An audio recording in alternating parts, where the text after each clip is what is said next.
საღამომშვიდობისა დღეს შაბათია 22 საათი და ეს იმას ნიშნავს, რომ ტელეკომპანია თრიალეთის პირდაპირ ეთერშია გადაცემა კვირის ამბები გიორგი ახალკაცთან და გვანცა დოლუაშვილთან ერთად. მომდევნო 1 საათის განმავლობაში გიამბობთ თუ რა მოხდა გასულ კვირას ჩვენს რეგიონში მნიშვნელოვანი და მთავარი. დღეს დილიდან ხალხმრავლობა ამ მცხეთაში, სადაც მამა გაბრიელის საფლავი გაიხსნა, მომლოცველები საქართველოს თითქმის ყველა რეგიონიდან ჩავიდნენ.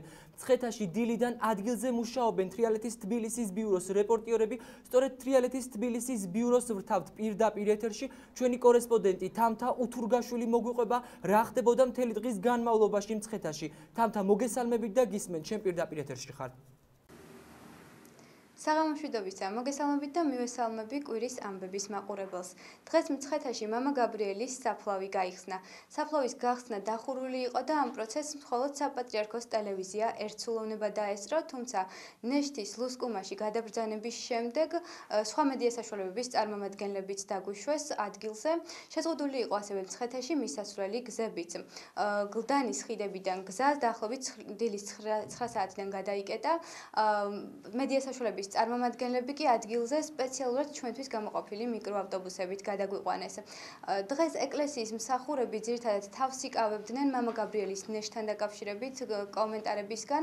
ისინი არ აცხადებდნენ ნეშტი გაღრწნილი იყო თუ არა და ამასთან დაკავშირებით მთელი დღის განმავლობაში სხვადასხვა აზრები ვრცელდებოდა. დღეს ასევე ადგილზე ჩავიდა საქართველოს კათოლიკოს პატრიარქი ილია მეორე სვეტიცხოველში და ლოცვას ჩაატარა. რა უსაფრთხოების ზომებია დაცული მცხეთაში, რასაც ხადებენ ადგილზე ჩასული მოსახლეობა და მომლოცველები, იხილეთ ჩვენ სიუჟეტში. წმინდანის სხეულის ხილვა მრევლს და მედია საშუალებებს არ მიეცათ. მამა გაბრიელის ნეშტი ლუსკუმშია ჩასვენებული. დახურული ხის ჩასასვენებლის ნახვა და მოლოცვა დღეს მრევლს ჯერ სამთავროს დედათა მონასტერში, შემდეგ კი სვეტიცხოველში შეეძლო. სვეტიცხოველში დღეს 5 საათისთვის პატრიარქიც მიბრძანდა, ილია მეორე მამა გაბრიელის წმინდა ნაწილებთან ილოცა, შემდეგ ამბიონზე ავიდა და ტაძარში შეკრებილთ მცირე ქადაგებით მიმართა.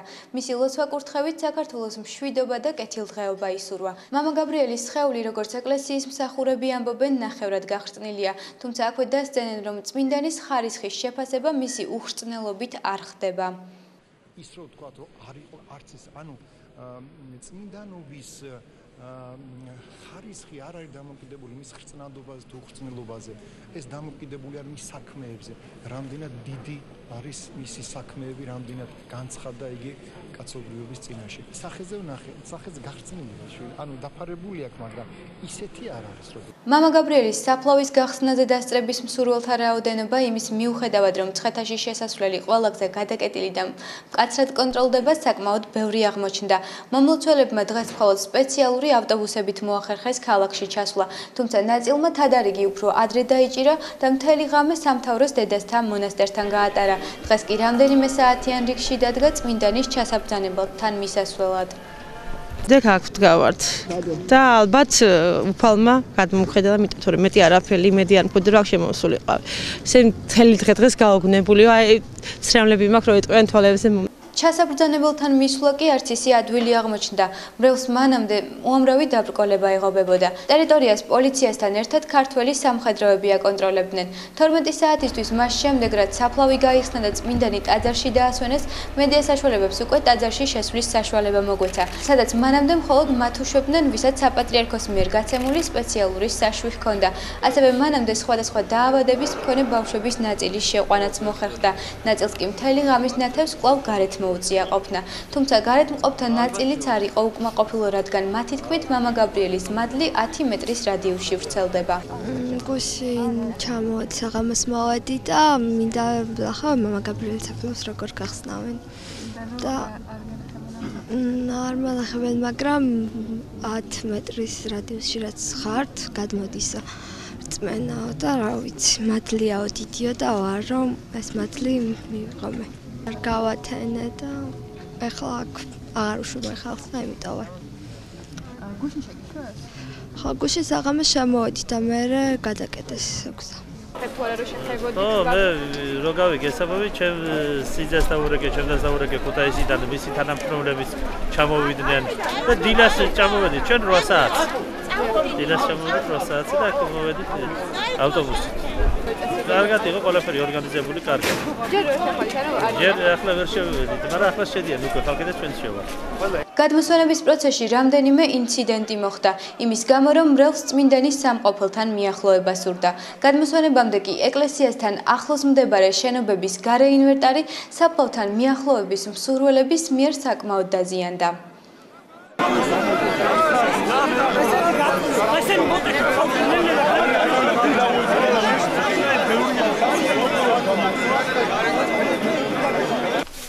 ხალხით სავსე იყო ის ადგილით, სადაც მამა გაბრიელი ამ დრომდე იყო დასვენებული. მორწმუნეებს ამ ადგილიდან მიწა სხვადასხვა საშუალებით სახლში მიჰქონდათ.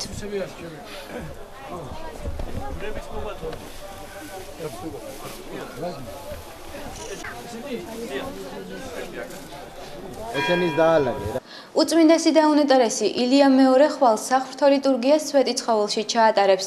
წირვა 10 საათზე დაიწყება. ამასთან სასულიერო პირები დღეს სვეტი ცხოველში ღამის თევის მსახურებას ჩაატარებენ. ის აკრძალვები, რაც შინაგან საქმეთა სამინისტრომ უსაფრთხოების დაცვის მიზნით მიიღო, კვლავ გრძელდება. მცხეთაში ჩასვლა მხოლოდ სპეციალურად გამოყოფილი მიკროავტობუსებით არის შესაძლებელი. განკურნების მსურველ მორწმუნეთა რიცხვი საკმაოდ დიდია, ამიტომ ვინც მცხეთაში წასვლა ვერ მოახერხა, ან საკმაოდ გრძელ რიგებს ვერ გაუძლო, დაახლოებით 2 დღის განმავლობაში სვეტიცხოველში კვლავ შეეძლება იქ მისვლა.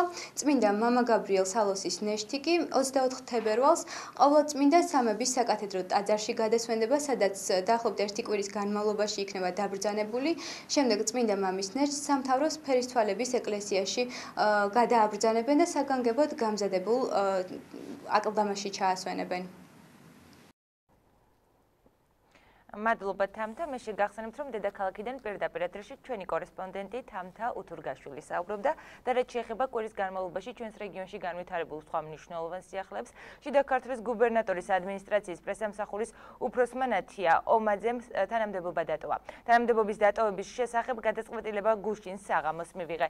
იმ 6 წლის მანძილზე, რაც შიდა ქართლის გუბერნატორის ადმინისტრაციაში პრესამსახურად ვმუშაობდი, მაქსიმალურად ვცდილობდი ხელი შემეწყო დიალოგისთვის ხელისუფლებას, მედიას და საზოგადოებას შორის, მაგრამ ბოლო დროს ეს თანდათან შეუძლებელი გახდა. ამიტომ ჩემს თავს ვეღარ ვხედავდი ადმინისტრაციაში ამ პოზიციაზე, გუბერნატორის ჩაკეტილობამ და საზოგადოებასთან დისტანცირებამ ჩემი მცდელობის მიუხედავად ვერ შეცვალა ვითარება და მივიღე სამსახურიდან წამოსვლის გადაწყვეტილება. ყველას მადლობას გიხდით თანამშრომლობისთვის და წარმატებებს გისურვებთ, წერდა ნათია ომაძე სოციალურ ქსელში. თუ რა მოტივით დატოვა მან თანამდებობა, ვნახოთ ნინო ბოლაშვილის მიერ მომზადებულ სიუჟეტში. მაქსიმალურად გახსნილი არ გვაქვს დასამალი არაფერი, ჩვენი გაკეთებული საქმეც თქვენთვის ნათელი იქნება ყოველთვის. ეს განცხადება შიდა ქართლის გუბერნატორმა ზურაბ რუსიშვილმა თანამდებობაზე დანიშვნიდან პირველივე სამუშაო დღეს გააკეთა. თუმცა 2 თვის შემდეგ გუბერნიის პრესასთან და საზოგადოებასთან ურთიერთობის განყოფილების უფროსის მიერ სამსახურის დატოვების მიზეზი სწორედ გუბერნატორის მხრიდან საზოგადოებასა და მედიასთან კომუნიკაციის არარსებობა გახდა. ჩვენ მედიასთან ურთიერთობასთან დაკავშირებით განსხვავებული შეხედულებები ჰქონდა. კერძოდ ის უკვე უფრო ჩაკეტილობის მომხრე იყო, მე კი პირიქით გახსნილობისა. გუშინ მე მისგან მივიღე მკაცრი გაფრთხილება, რომ მე ძალიან ჩემი აქტიურობა მას ძალიან აწუხებდა. ბუნებრივია დავინტერესდი, რომ აქტიურობაში რას გულისხმობდა და მითხრა, რომ იმ არსებულ მოწვევებზე, თუნდაც ჟურნალისტების კომენტარებზე, რის თაობაზეც მე მიკავშირდებოდნენ. ხო, მას რომ ვაწვდიდი ოპერატიულად ინფორმაციას, თურმე ამით მას ძვირფას დროს ვართმევდი.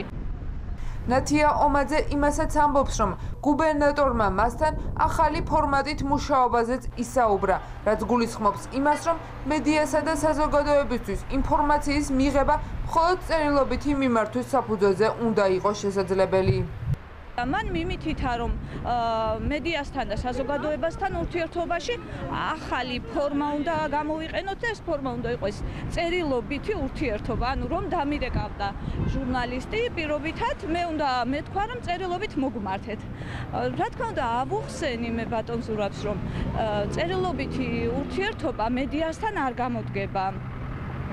და საკითხებსაც გააჩნია, ყველა შემთხვევაში არ არის გამართლებული და მით უმეტეს მედია, რომელიც ოპერატიულობაზე არის ორიენტირებული.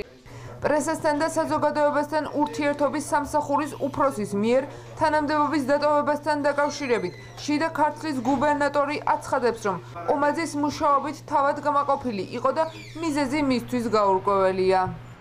ეს მისი მოსაზრებაა, როგორც ჩანს, ქონდა გუშინ საუბარი, მან განაცხადა, რომ უკმაყოფილოა, ასე ვთქვათ, ასეთი, თუმცა რა ფორმით ვერ გეტყვი, იმიტომ რომ მე ფუნქციები რაც მასზე იყო გაწერილი, მაყოფილი ვიყავი, ეს პირადადაც უთხარი, მისი ფუნქცია ძირითადად ინფორმაციების მოძიებაში გამოიხატებოდა და მან კარგად ასრულებდა ამ ყველაფერს. ზურაბ რუსიშვილს ასევე მიაჩნია, რომ მედიასა და საზოგადოებასთან გახსნილი ურთიერთობები აქვს და ამბობს, რომ არ ახსოვს ისეთი ფაქტი, როდესაც მან კომენტარის გაკეთებაზე უარი თქვა. ტელეკომპანია თრიალეთმა გუბერნატორისგან გადაცემაში სტუმრობის პირობაც მიიღო. ფაქტის სახეზეა მე მგონი ხა გელაპარაკებით ხო. თუმცა ჩვენ როდესაც შემოგთავაზებია თქვენთან კომენტარი თქვენ უარს ამბობთ და რა არის ამის საკითხი მითხარით, რომელზეც უარი განვაცხადე. ან რომელ შეხვედრაზე ვთქვი უარი. გადაცემაში რომ დაგპატიჟოთ, მოხვალ. თემა, დრო, შევათანხმოთ და კი ბატონო. დიდი მადლობა. სამშაბათი, 19 საათი, თვალსაზრისი.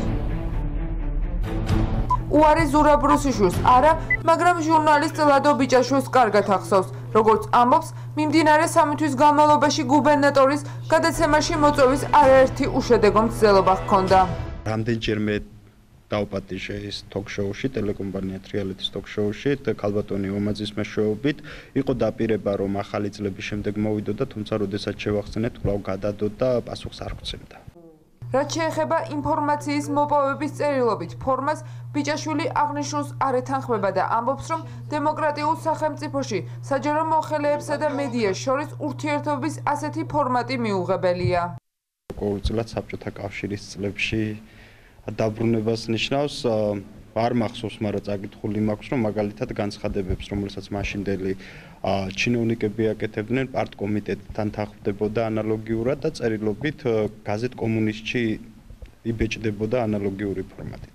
შიდა ქართლის გუბერნიის პრესასთან და საზოგადოებასთან ურთიერთობის განყოფილების უფროსის მიერ სამსახურის დატოვების მიზეზი ღია კომუნიკაციაზე მისა და გუბერნატორის განსხვავებული შეხედულებები გახდა.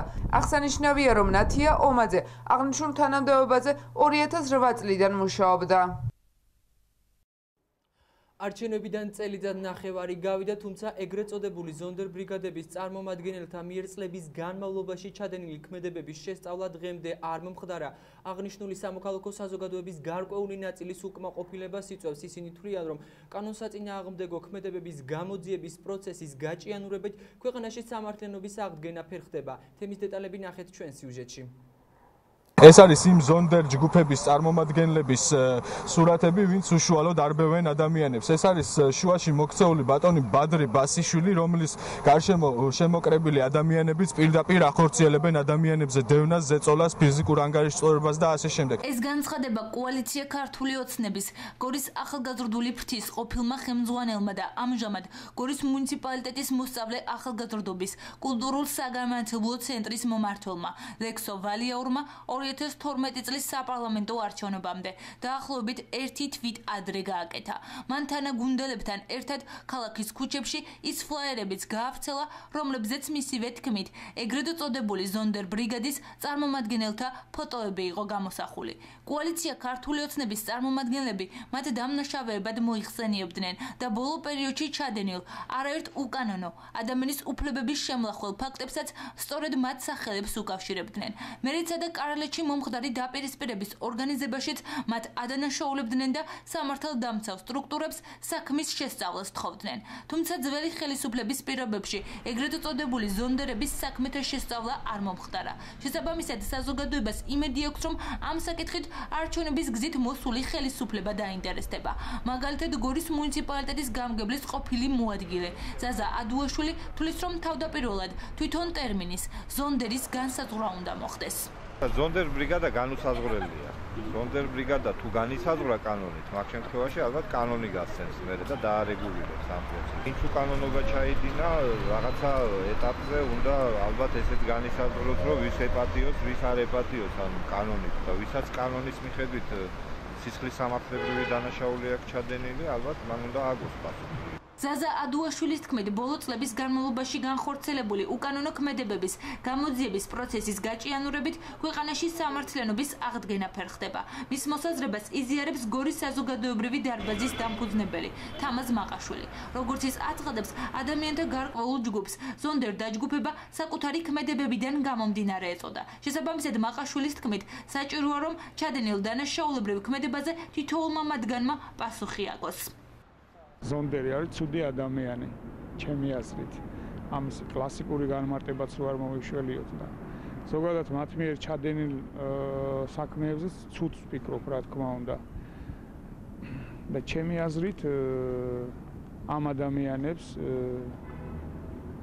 უნდა მოეთხოვოთ პასუხი და უნდა მოეკითხოთ პასუხი. ეს აუცილებელია და სავალდებულოა, რომ შემდგომში თუნდაც მათ ან სხვამ გაითვალისწინოს ის, რომ ზონდერობა ზოგადად სუდია და დანაშაულია.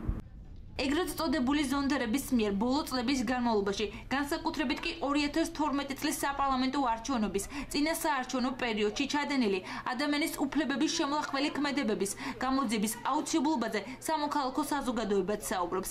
ერთ-ერთი, ვინც მათი საქმეების შესწავლას აუცილებლად მიიჩნევს, დიმა გოგიაშვილია. ზონდერი კონკრეტულ პიროვნებებს ჩვენ მივანიჭეთ ეს სტატუსი ადამიანებმა ზოგადად ქართველებმა, იმიტომ რომ მათი გამოჩენილი საქმეები უკვე ჟღერდა და გავდა დაზონდირებული ადამიანების აქციას. ეს ერთი ფაქტორია. მეორე ფაქტორი ის არის ყველაზე მთავარი, ყველამ უნდა აგოს პასუხი ჩადენილ დანაშაულზე. მეც რო ვიყო ზონდერი იქნება ეს არაზონდერი, ჩვეულებრივი მოქალაქე, ამას არსებითი მნიშვნელობა არ აქვს. ადამიანმა ჩაიდინა დანაშაული, ნიშნულობა არ აქვს, რასახის დანაშაული ჩაიდინა, ადამიანმა უნდა აგოს პასუხი. ამ საკითხთან დაკავშირებით სამოქალაქო საზოგადოების მოსაზრებას ახალგაზრდა იურისტთა ასოციაციაც იზიარებს და აცხადებს, რომ კანონის წინაშე თითოეულმა დამნაშავემ პასუხი უნდა აგოს. თუმცა რაც შეეხებათ ეგრეთ წოდებულ ზონდერებს, საიას გორის ოფისის თავმჯდომარის განმარტებით იმ მუხლებს, რომლით გათვალისწინებულ დანაშაულშიც ისინი იყვნენ ეჭვმიტანილნი, ამნისტია შეეხოთ. შესაბამისად, ქეთი ბებიაშვილის განმარტებით 2012 წლის საპარლამენტო არჩევნების შემდეგ განხორციელებული ფართომასშტაბიანი ამინისტიის შედეგად ამ ადამიანების მიმართ სისხლის სამართლებრივი პასუხისმგებლობა ვეღარ დადგება. თემა ზონდერებთან დაკავშირებით იყო ერთ-ერთი აქტუალური, ვინაიდან იყო ჯგუფი ადამიანების, რომლებიც სისტემატიურად ახდენდნენ ადამიანის უფლებების შელახვას კონკრეტული დაკვეთების საფუძველზე, ასე იყო ყველა შემთხვევაში ცნობილი. რამდენიმე საქმე იქნა აღძრული სისხლსამართლის საქმის კუთხით, მაგრამ სამწუხაროდ აღნიშნული მუხლები მოხდა ამნისტიის ქვეშ, შესაბამისად მათ მიმართ სისხლსამართლის პასუხისმგებლობა უკვე გამორიცხული არის. ქეთი ბებიაშვილის განმარტებითვე ამინისტრირებული მუხლებით გათვალისწინებულ დანაშაულში ეჭვმიტანილ პირებს კანონმდებლობა საჯარო სამსახურში მუშაობას არ უკრძალავს. შესაბამისად, ეგრეთ წოდებული ზონდერ ბრიგადის წარმომადგენლებზე სახელმწიფო დაწესებულებებში მუშაობის კუთხით არანაირი სამართლებრივი შეზღუდვა არ ვრცელდება. თუმცა საზოგადოების ნაწილი თვლის, რომ ქვეყანაში მიმდინარე საკადრო ცვლილებების ფონზე წლების განმავლობაში დანაშაულებრივი ქმედებების ჩამდენი პირები თანამდებობებზე არ უნდა რჩებოდნენ. შიდა ქართლის ყოფილი გუბერნატორის მიხეილ ქარელის კიდევ ერთი სკანდალური განცხადება ქარელი ოქრუაშვილს ლაჩარს უწოდებს და ამბობს, რომ თავდაცვის ყოფილი მინისტრი პირადი ინტერესების სანაცვლოდ სამშობლოსაც კი გაყიდიდა. ეს არასრული ჩამონათვალი არის იმ საკითხების, რომელზეც მიხეილ ქარელმა გაზეთ კვირის პალიტრასთან მიცემულ ინტერვიუში ისაუბრა. რაც შეეხება ბრალდებების ადრესებს ირაკლი ოქრუაშვილს ქარელის განცხადებებთან დაკავშირებით საპასუხო კომენტარი მას არც ერთ მედია საშუალებასთან ამ დრომდე არ გაუკეთებია. შიდა ქართლის ყოფილი გუბერნატორი მიხეილ ქარელი თავდაცვის ყოფილ მინისტრს ირაკლი ოქრუაშვილს ლაჩარს უწოდებს და აცხადებს, რომ ის პირადი ინტერესების სანაცვლოდ სამშობლოსაც კი გაყიდიდა. გაზეთ კვირის პალიტრაში გამოქვეყნებულ ინტერვიუში მიხეილ ქარელი მობილურ ტელეფონზე მუქარის შემცველ შეტყობინებაზე საუბრობს და აცხადებს, რომ ოქრუაშვილი იმდენად ლაჩარია, მის ლიკვიდაციას ვერ შეძლებს. ჩვენი უთანხმოება რამოდენიმე წლის წინ დაიწყო, რის საფუძველიც ოქრუაშვილის უღირსი მოქმედებები იყო. ამ ადამიანს არ შეუძლია რეალობის აღქმა. ყოველთვის მზად იყო პირადი ინტერესების სანაცვლოდ, სამშობლოც კი გაეყიდა. ოქრუაშვილის სიბეცით ათეული ადამიანი იქცა დევნილად და ათეულობით ადამიანი მოხვდა ციხეში, რომლებიც არც იქ მოუკითხავს და ციხიდან რომ გამოვიდნენ, მაშინაც არ დაურეკავს. ეს ადამიანები ნაწამები არიან, მათ დენზე აერთებდნენ, ჯანმრთელობას შერყეული აქვთ და საჭიროებენ მკურნალობას. ეს ბიჭები ცდილობდნენ ოქრუაშვილთან დაკავშირებას, მაგრამ ის თავს არიდებდა. ერთ-ერთ ინტერვიუში ოქრუაშვილმა აღნიშნა, რომ 40 ოჯახს ინახავდა, რაც სრული სიცრუეა. დაასახელოს ერთი ოჯახი მაინც, ვისაც ის ინახავდა, გარდა მის გარშემო მყოფი კრიმინალური ბანდისა, რომელთა გამოყენებით საკუთარი ბინძური მიზნების რეალობას ახდენდა. ოქრუაშვილისთვის მეგობრობა არ არის მნიშვნელოვანი, მისთვის მეგობრობა უბრალო ნივთია. ეს ნივთი თუ კი ოდესმე დაზიანდა, მისი უგუნური საქციელით და თუ რაიმე პრობლემა შეექმნა, მისთვის ღირებული აღარაა და მოშორებაზე ფიქრობს. ჟურნალისტის კითხვაზე, რა გარანტია არსებობს, რომ ოქრუაშვილმა მუქარა სისრულეში არ მოიყვანოს, ქარელი ასე პასუხობს. უშუალოდ ოქრუაშვილი ამას ვერ შეძლებს, რადგან ლაჩარია. ამბობდა მოვა დრო სააკაშვილს თვალებში ჩავხედავო, მაგრამ მან ეს ვერ შეძლო. მეტიც საქართველოში დაბრუნებულმა ოქრუაშვილმა სააკაშვილის რეჟიმის წინააღმდეგ ერთი განცხადების გაკეთებაც კი ვერ გაბედა. ახალი ხელისუფლების მიმართ უბადურობა ოქრუაშვილმა კი მადლიერების ნაცვლად, რომ საქართველოში დაბრუნების შანსი მიეცა, ირონია არ დაიშურა. როგორც მიხეილ ქარელი ყვება, ოქრუაშვილი ფარისევლის როლს დახვეწილად თამაშობდა და მისი გადეპუტატება პირადად მისი და მისი მეგობრების დამსახურება. ქარელის განცხადებით არასწორია მოსაზრება, რომ მისი კარიერული წინსვლა ირაკლი ოქრუაშვილის სახელს უკავშირდება. არჩევნების დამთავრების შემდეგ საფრანგეთში ვაპირებდი წასვლას, სწავლის გასაგრძელებლად, მაგრამ რევოლუცია მოხდა. ოქრუაშვილმა მთხოვა არ მიმეტოვებინა, სააკაშვილმა თავად დამირეკა, გუბერნატორად დაგნიშნაო. ეს გახდა ჩემი საქართველოში დარჩენის მიზეზი. ვთვლი, რომ ეს იყო უდიდესი შეცდომა, აღნიშნა ქარელმა კვირის პალიტრასთან მიცემულ ინტერვიუში. უახლოეს მომავალში გორში სათვალთვალო კამერები დამონტაჟდება, აღნიშნულისთვის თანხა ადგილობრივი ბიუჯეტიდან გამოიყო. როგორც მუნიციპალიტეტის საკრებულოში განმარტავენ, კამერების დაყენება პოლიციის მოთხოვნის საფუძველზე გადაწყდა. რა მიზნით განხორციელდება აღნიშნული აქტივობა და როგორ აფასებენ კამერების დამონტაჟების ფაქტს გორში? თემაზე ვრცელი რეპორტაჟი ნახეთ ნინო ბოლაშვილის მიერ მომზადებულ სიუჟეტში. დანაშაულის პრევენციის მიზნით სათვალთვალო კამერები გორში უახლოეს მომავალში დამონტაჟდება. როგორც მუნიციპალიტეტის საკრებულოს თავმჯდომარე განმარტავს, აღნიშნულისთვის ადგილობრივი ბიუჯეტიდან 30,000 ლარი გამოიყოფა. კამერების მონტაჟის შესახებ სიტყვიერი თხოვნით გამგეობას პოლიციამ მიმართა. წერილობითი მიმართვის შემდეგ კი ცნობილი გახდება თუ რომელ ადგილას და რა რაოდენობის კამერები დამონტაჟდება. პოლიციის ხელმძღვანელისგან გონდა ჩვენ სიტყვიერი თხოვნა, რომ ვიდეოკამერები უნდა შეგვეძინა. ეს ერთი პრევენციული ზომა არის დანაშაულის აღსაკვეთად. უკვე ოფიციალური მომართვა იქნება პოლიციისგან, სადაც მითითებული იქნება ის ადგილები, სადაც უნდა დაყენდეს ვიდეოკამერები. ამის შემდგომ ჩვენ გამოვაცხადებთ ტენდერს. ამ ფაქტს საერთო ჯამში დადებითად აფასებს თრიალეთის მიერ გამოკითხული გორელების უმრავლესობა. თუმცა მათი თქმით, გარდა კამერების მონტაჟისა, დანაშაულის პრევენციისთვის დამატებითი მექანიზმებიც უნდა იქნას შემუშავებული. ხალხი შეშინდება, გაფრთხილდება, იცის რომ უთვალთვალებენ და თავს შეიკავებს ადამიანისთვის ეგრე. თუ ნამდვილ ყურადღებას მიაქცევენ სერიოზულს, დაიჭერენ და იქნება შედეგი თუ არა და რა გითხრა. ყოველთვის მოერიდება ადამიანი რაიმე ქმედებას, კანონო ქმედებას და არ იმას აქნეს. იმიტომ ყოველთვის დაფიქსირდება ის ნაბიჯები, რასაც გადადგავს. ეგ არ უშველეს. იმდენი კრიმინალია იციან ეს ტექნიკას განვითარებული ახალგაზრდობა. დროება თვითონ მოიტანა ისე რომ მე მგონი იმდენი არაფერი. დანაშაულის პრევენციის მიზნით სათვალთვალო კამერების მონტაჟს მიესალმებიან საიას გორის ოფისშიც. თუმცა როგორც ორგანიზაციის თავმჯდომარე განმარტავს, გასათვალისწინებელია პირადი ცხოვრების ხელშეუხებლობის დაცვისა და ჩანაწერის ხელმისაწვდომობის საკითხები. უპირველესად რაც არის დასაცავის სიკეთე, ეს არის პირადი ცხოვრების საიდუმლოება. ანუ ძალიან მნიშვნელოვანი არის, რა ადგილებში მოხდება ამ კამერების განთავსება. შესაბამისად, ვინ იქნება მისი, ესე ვთქვათ, მაკონტროლებელი, შემდგომ ამ ინფორმაციის შემგროვებელი. საერთოდ ჯერ მუნიციპალიტეტს უნდა ეფიქრა ადგილების გამოყოფასთან დაკავშირებით, რომ ზუსტად განისაზღვროს რაოდენობა და იმის მიხედვით მომხდარი იყო თანხების გამოყოფა კონკრეტულ შესყიდვასთან დაკავშირებით. გორში ამ დროისთვის სათვალთვალო კამერები ძირითადად საგზაო ნიშნების დარღვევის აღკვეთის მიზნითაა დამონტაჟებული. გარდა ამისა, ასეთი ტექნიკით აღჭურვილია ზოგიერთი კერძო დაწესებულებაც. ოკუპირებული ცხინვალის მოსახლე სოფელ გუგუტიანტკარში ქვეყნის პირველი ლეიბორისტი შალვა ნათელაშვილი ჩავიდა, მან საოკუპაციო ხაზიდან ხელისუფლებას მიმართა და ადგილობრივების დახმარებისაკენ მოუწოდა. ნათელაშვილმა მმართველ გუნდს მილიარდელების მთავრობა უწოდა. შალვა ნათელაშვილის კრიტიკის ობიექტი ქვეყნის პრეზიდენტი გიორგი მარგველაშვილიც იყო. ლეიბორისტული პარტიის ლიდერი შალვა ნათელაშვილი გუგუტიანტკარში დღის პირველ ნახევარში ჩავიდა. იგი საოკუპაციო ხაზთან არსებულ ვითარებას გაეცნო და ადგილობრივ მოსახლეობას სოფელში არსებულ პრობლემებზე გაესაუბრა. ნათელაშვილი აცხადებს, რომ სოჭის ოლიმპიადის პარალელურად ქართულ სოფლებში რუსები ხელოვნური ბარიერების აგებას განაგრძობენ. აი, ოლიმპიადის დღეებშიც გრძელდებოდა ქართული ტერიტორიის გადაღობა და ჩვენ ვიმყოფებით სწორედ აი ამ ხაზზე სოფელ გუგუტიანტკარში.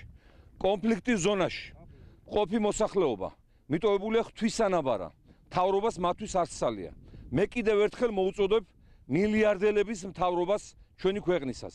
კეთილინებეთ აქ მაცხოვრებელ ადამიანებს სახელმწიფოს ხარჯზე დაუფინანსეთ საგაზაფხულო სამუშაოები, ჩაურიცხეთ კიდევ გათბობის ფული, იმიტომ რომ აქ ერთი თვე ზამთარი იქნება ისევ და ისევ. ქვეყნის პირველმა ლეიბორისტმა ხელისუფლებას საოკუპაციო ხაზის მიმდებარედ მცხოვრები მოსახლეობის დახმარებისაკენ მოუწოდა. ნათელაშვილი აცხადებს, რომ მთავრობამ ხალხს დაკარგული მიწების ნაცვლად ახალი ნაკვეთები უნდა მისცეს. მან მმართველ გუნდს მილიარდელების ხელისუფლება უწოდა. გააკეთეთ ყველაფერი იმისათვის, რომ ამ ადამიანებს ოდნავ მაინც შეუმსუბუქდეს ეს საშინელი ყოფა და დაკარგული მიწის ნაკვეთების ნაცვლად, რომელიც აიქით მოექცა. მიეცით ახალი მიწის ნაკვეთები, რომლებიც გარშემო მრავლად არის, მაგრამ გაყიდულია ზოგი ინდუელებზე და ირანელებს. აი ეს არის პრინციპული საგაზაფხულო მოთხოვნა ამ ხელისუფლების მიმართ, რომელიც ტკბება საკუთარი სიმდიდრით და საკუთარი თავით და ხალხი არ აინტერესებს. შალვა ნათელაშვილმა გუგუტიანტკარელებთან გასაუბრებისას ქვეყნის პრეზიდენტი გიორგი მარგველაშვილიც გააკრიტიკა. მან მარგველაშვილთან დაკავშირებით ადგილობრივებს საკუთარი განცხადებები გაახსენა.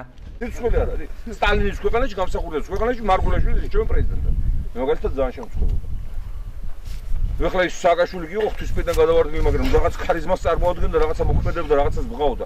ეს აბსოლუტური რაღაცა ის არის ლიმონის ხუთი. საშინელი. ამიტომ უნდა გავითვალისწინოთ ხალხო. 4 წელში 5 წელში ერთხელ დგება საბედისწერო გადამწყვეტი მომენტი იქ რომ შეცდომას დაუშვებ. მე აღარ სწორდება. გაორმაგებული სოციალური დახმარებები და შემცირებული ბენეფიციარები მიუხედავად იმისა, რომ სოციალური დახმარების დანიშვნის წესი გამარტივდა, უკმაყოფილო ადამიანთა რიცხვი კვლავ იზრდება. აგარაში ჩვენ გადამღებ ჯგუფს ის ადამიანები ესაუბრნენ, რომლებიც თვლიან, რომ სოციალური დახმარება უსამართლოდ შეუჩერდათ. რა პრეტენზიები აქვთ მათ სოციალური მომსახურეობის სააგენტოს წინააღმდეგ და რას პასუხობენ უკმაყოფილო მოქალაქეებს. აღნიშნულთან დაკავშირებით ვრცელი რეპორტაჟი ჩვენმა კორესპონდენტმა თამარ ადვაძემ მოამზადა. საქართველოში სოციალური დახმარების მიღებთა რაოდენობა დღითი დღე კლებულობს. მათ შორისაა დაბა აგარაც. ჩვენს გადამღებ ჯგუფთან საუბრისას ადამიანები, რომლებიც სახელმწიფოს მიერ მიცემული 60 ლარით ცხოვრობდნენ, აცხადებენ, რომ მათთვის გაურკვეველია თუ რატომ მოუხსნეს ერთადერთი დახმარება. ერთადერთი ვიღებდი სოციალურს და ისიც მომიხსნეს. რომ დეკლარაცია არის შევსებული, რომ მე მეხმარებიან. რომ მეხმარებოდნენ ამ გაუსაძლის პირობებში ვიცხოვრებ. გეფიცებით აი ადამიანობას ფიცებარ ხან რომელი მეზობელი შემოწუნდი და პურს რომ ბავშვები მშივნები არა მყოლოდ. ხან რომელი ისა მეზობელი ვერ მუშაობ ვერანაირად არცად სამუშაოზე არ დავდიოდი არაფერი და ამ ბავშვებს რჩენა ხო უნდათ. ერთადერთი ვიღებდი სოციალურს ისიც მომიხსნეს. რა გავაკეთო რა ხერხს მიმართო არ ვიცი. 7 შვილი, 2 სრულწლოვანი, 5 არასრულწლოვანი. არ ვიღებ არანაირ დახმარებას, არც სოციალურს, და არც სხვა არაფერი დახმარება არ მაქვს, ვისაც მიუმართე და თუ არის რამე დახმარება, მითხრეს რომ ჯერჯერობით არაფერი. ეხლა ვიყავი ჩასული ქარელშიც და გუბერნატორისგან იყო მოთხოვნა, რომ მრავალშვილიანებზე გადაეცათ საბუთები, მაგრამ იმედი არ არის, ან იქნება ეს დახმარება, ან არა. და როგორც ემდენი შვილი ფართიც არ მაკმაყოფილებს ორ ოთახში ვცხოვრობთ. და რა ვიცი, ვის უნდა მიუმართოს, სად უნდა წავიდე, არ ვიცი. სოციალურ დახმარებას ვიღებდი 2 დღის წინ გადამამოწმეს რისი გულისთვის, იმიტომ რომ დეკემბრის თვეში შაქრის ქარხნის მუშა არის ჩემი მეუღლე. პრემია დაერიცხათ საჩუქრის სახით საახალწლოდ. აი ამ ხელა ოჯახს თვიდან თვემდე ეს მცირე ხელფასი როგორ უნდა ვაკმარო. იძახიან ბიუჯეტში ფული არ არის, ამასაც ვიტყვი. მე სიმართლის თქმა მიყვარს. თუ ბიუჯეტში ფული არ არის, შემოკარგო, მაშინ ტელევიზორში ჩემი ყურით მოვისმინე და ჩემი თვალით ვნახე რომ აცხადებდნენ აი ამ ხელა პრემიები აქვთ პარლამენტარებს, ამ ხელა ხელფასები აქვთ. რატომ მაგათთვის არ არის მაშინ ბიუჯეტში ფული? გაუსაძლის პირობებში მცხოვრები ადამიანები აცხადებენ, რომ დახმარებას, რომელსაც წლების განმავლობაში იღებდნენ, ახალმა მთავრობამ მოუხსნა. სოციალური დახმარების გაორმაგების შემდეგ მათი თქმით იმედი ჰქონდათ, რომ ხელისუფლების შეცვლა მათ გასაჭირში ამსუბუქებდა. თუმცა, როგორც ჩვენთან საუბარში ისინი აცხადებენ, ასე არ მოხდა და მეტიც. ცხოვრება უფრო გაურთულდათ. 6 წევრიანი ოჯახი ვართ და მარტო მამა ჩემი მუშაობს, ისაც ყოველთვის არა. შეიძლება წელიწადში 2-3 თვე მუშაოს და ისაც მცირე ხელფასი აქვს. მაგალითად იანვრის თვეში 60 ლარი ჰქონდა ხელფასი და ძალიან რთული არის ახლა 60 ლარითი მაგალითად ამ ხელა ოჯახის რჩენა ხო? თან დახმარებაც შეგვიწყვიტეს უკვე და ჩვენი გადამღები ჯგუფი დაინტერესდა თუ რატომ მოიხსნა სოციალური დახმარება იმ ადამიანებს, რომლებმაც ჩვენთან საუბრისას მათი გასაჭირი გვიამბეს. სოციალური მომსახურეობის სააგენტოს ქარელის რაიონის განყოფილების უფროსმა ლევან აბაშიშვილმა თითოეულ მათგან შესაბამისი პასუხი გასცა და განცხადებების ხელმეორედ დაწერისკენ მოუწოდა. რაც შეეხება მაჭარაშვილი ვიტალის ოჯახს აქვს უფლება უკვე შემოიტანოს, იქიდან გამომდინარე რომ 1 წელია გასული და შეუძლიათ ხოლმე შემოიტანონ განაცხადება საბაძე ჯონის და ჯონის ამისი ოჯახის შესწავლის პროცესია, იყო აგენტი და დათვლის პროცესია ქულა. რაც შეეხება მულაძე ლაურას, იგი ფიქსირდება ერთი მარტო ბენეფიციარი 62960 ქულა აქვს და იქიდან გამომდინარე რომ ეს არის საპოლისო ქულა, დახმარების ქულა შეჩერებული აქვს. ხელახალი შესწავლა შეუძლია 1 წლის მერე 2014 წლის იანვარში დაუჯდა ქულა და 1 წლის მერე შეიძლება კიდევ დემოგრაფიული ცვლილება თუ მოხდა ოჯახში პლუს წევრი თუ მინუს წევრი შეუძლია შემოიტანოს ხელახალი განაცხადება. დაბა აგარაში მცხოვრები რამოდენიმე ოჯახი იმედოვნებს, რომ სოციალური დახმარება, რომელსაც წლების განმავლობაში იღებდნენ, კვლავ დაენიშნება და მთავრობა მათ გასაჭირს ამით მაინც შეამსუბუქებს. ქარელის მუნიციპალიტეტის სოფელ აბანოში ახალი სკოლა შენდება. სკოლის წარმომადგენლებსა და მშენებლებს საქართველოს განათლებისა და მეცნიერების მინისტრი თამარ სანიკიძე, რეგიონული განვითარებისა და ინფრასტრუქტურის მინისტრი დავით ნარმანია, შერიგებისა და სამოქალაქო თანასწორობის მინისტრი პაატა ზაქარიაშვილი შეხვდნენ და პირადად გაეცნენ მშენებლობის მიმდინარეობას.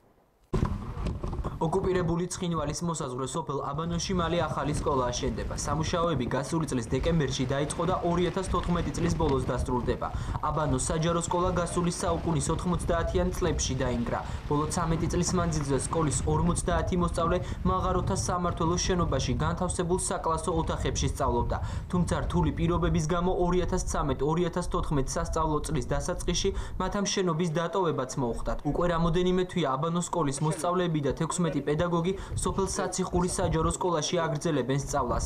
მათ განათლების სამინისტროს მიერ გამოყოფილი ტრანსპორტი ემსახურება, თუმცა როგორც ადგილობრივები ამბობენ, არის შემთხვევები, როდესაც ბავშვებს სკოლაში წასასვლელად ფეხით კილომეტრების გავლაც უხდებათ. სკოლა იყო დანგრეულ შენობაში და ის შენობაც ეკუთვნოდა წარმოებას. იყო დოლომიტების სამმართველო იმ შენობაში. დროებით იყო ბავშვები იმ სკოლაში. ის სკოლა ის შენობაც ინგრეოდა და იყო საშიში ბავშვებისთვის და გადავიდნენ დროებით სხვა საციხურის სკოლაში და ეს გზაც ცოდვა ბავშვებისთვის რომ კი, აი დაახლოებით 4-3-4 კილომეტრი. მალე ამ ადგილას თანამედროვე ტექნოლოგიებით აღჭურვილი სკოლა აშენდება, სადაც სოფლის მოსახლეობას იმის საშუალება მიეცემა, რომ საშუალო განათლება მიიღოს. სოფელ აბანოში სკოლის მშენებლობის მიმდინარე სამუშაოები განათლებისა და მეცნიერების მინისტრმა თამარ სანიკიძემ, რეგიონული განვითარებისა და ინფრასტრუქტურის მინისტრმა დავით ნარმანიამ და შერიგების და სამოქალაქო თანასწორობის მინისტრმა პაატა ზაქარეიშვილმა დაათვალიერეს. მინისტრები ადგილზე გაეცნენ მშენებლობის მიმდინარეობას. ძალიან დიდი პრობლემა იყო თავისთავად და იმის გათვალისწინებით, რომ კიდევ ოკუპირებულ ტერიტორიებთან ეს სოფლები ძალიან ახლოს არის. სხვა ღონისძიებებთან ერთად, რა თქმა უნდა, საჭირო იყო აქ სკოლის აშენება და ძალიან მიხარია, რომ დროულად დავიწყეთ. ეს ერთ-ერთი იმ სკოლათაგანია, რომლის მშენებლობაც ჩვენ 2013 წელს დავიწყეთ. სულ ჯამში 9 სკოლა არის ასეთი. გამყოფი ხაზის მიმდებარე სოფლებში ჩვენ ძალიან ბევრი სამუშაოები დავგეგმეთ და დავიწყეთ 2013 წელს. ყველა სამინისტრო ჩართულია თავთავისი კომპეტენციის ფარგლებში. განათლების სამინისტროს ეგიდით კონკრეტულად აქ სოფელ აბანოში სკოლა კეთდება. სოფლის მეურნეობის სამინისტრომ უკვე დაიწყო საგაზაფხულო სამუშაოები. 421 ჰექტარი ტერიტორია გამყოფი ხაზის მიმდებარე სოფლებში დამუშავდება იმ პროგრამის ფარგლებში, რაც ხორციელდება სოფლის მხარდაჭერის ფარგლებში.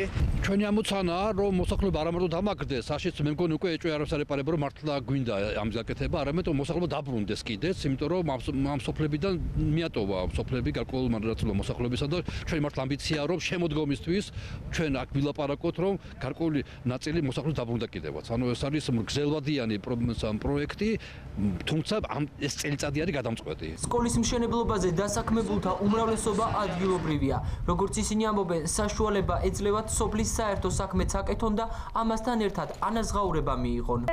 ხმარები სისუფთავეს დიასახლისობა საჭმელია რამია სულ ყველანაირად ვეხმარები. და აქ კიდე ბევრი დასაქმებულია, თითქმის 15-17-მდე ადამიანი დასაქმებული არის. ანაზღაურება როგორია? ანაზღაურება ჯერჯერობით შვილო, დადებითად არიან კმაყოფილები არიან თითოეული მუშას და ვნახოთ მე თავრობა რას იზამს. ესა დიდი საქმე კეთდება, აგერო აფელა სკოლა შენება და ესა განვითარება ესვა საზღვისპირა სოფელში ვარ და რო ხალხი არ დაიცალოს და კიდე ტერიტორიები რო არ დაიკავოს. სოფელ აბანოს მშენებარე სკოლა 90 მოსწავლეზეა გათვლილი. როგორც განათლების და მეცნიერების სამინისტროში ამბობენ, სკოლის აღჭურვა თანამედროვე ტექნოლოგიების გამოყენებით მოხდება. მათივე ცნობით მიმდინარე წელს სამინისტრო საქართველოს სხვადასხვა რეგიონში 9 ახალ საჯარო სკოლას ააშენებს. ასეთი იყო დღევანდელი დღე და კვირის განმავლობაში განვითარებული მნიშვნელოვანი მოვლენები ჩვენ ერთმანეთს მომავალ შაბათს 22 საათზე შევხვდებით. ნახვამდის. მშვიდობიან ღამეს გესურვებთ.